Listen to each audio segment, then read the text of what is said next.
Logic question. पहला question है when forces F1, F2, F3 are acting on a particle of mass m such that F2, F3 are mutually perpendicular, the particle remains stationary if force F1 is now removed, the acceleration of particle h।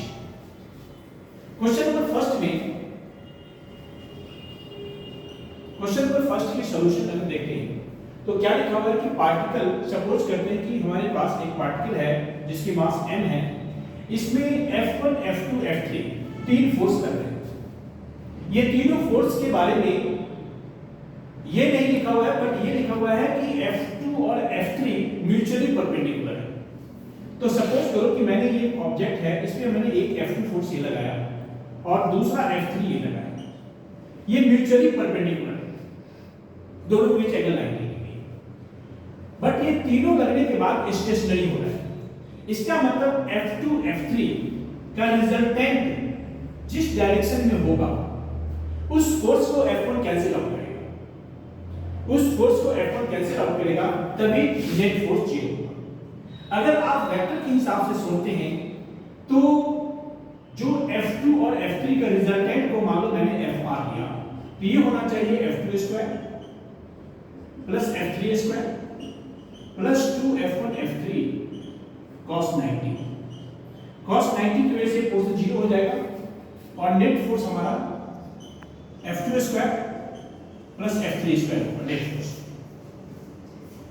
तो अगर ये लगभग इसकी direction ये होगी, इसके opposite direction में, इसका मतलब F1 लग रहा है और इस दोनों फोर्स को कैंसिल कर रहा है, तो F1 जो होना चाहिए equal and opposite of minus FR, जो मैंने यहां पे लिखा। अगर मैं मैग्नीट्यूड की बात करूं तो F1 की value root under F2 square plus F3 square होना चाहिए F1 की वैल्यू, तभी इस दोनों के रिजल्टेंट को F1 कैंसिल कर देगा और नेट फोर्स से 0 हो जाएगा और ये स्टेशनरी। अब क्वेश्चन में है कि if force F1 is removed, अब आप F1 को हटा दो, तो F1 को हटाने के बाद सिर्फ F2 और F3 का इफेक्ट बचेगा। तो F2 और F3 के इफेक्ट बचने से नेट फोर्स FR कम करेगा, जो मैंने F2 और F3 का रिजल्टेंट FR यहां पे निकाला हुआ है।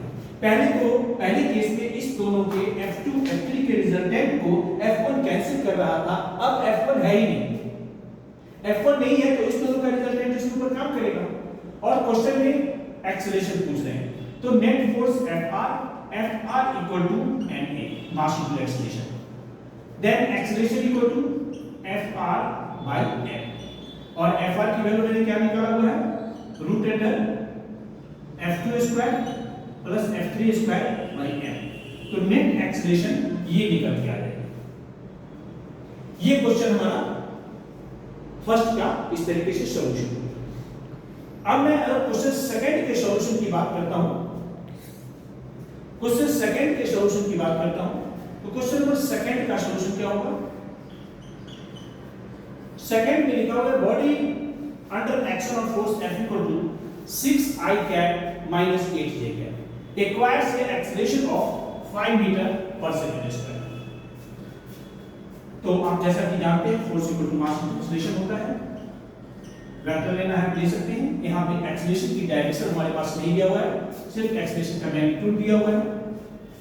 तो मास इक्वल टू मैं लिखूंगा तो F अपॉन m एक्सेलरेशन हो जाएगा, और फोर्स की वैल्यू मेरे पास है 6I cap minus 8J cap, और एक्सेलरेशन 5 है, मैग्नीट्यूड की टर्म में दिया हुआ है।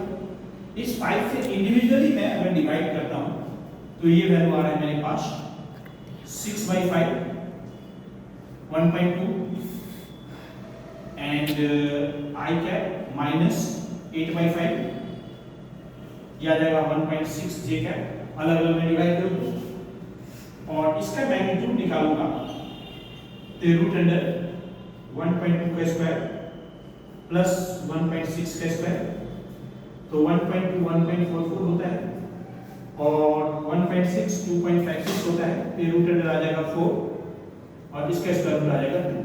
तो इस तरीके से इसका मास 2 किलोग्राम होना चाहिए।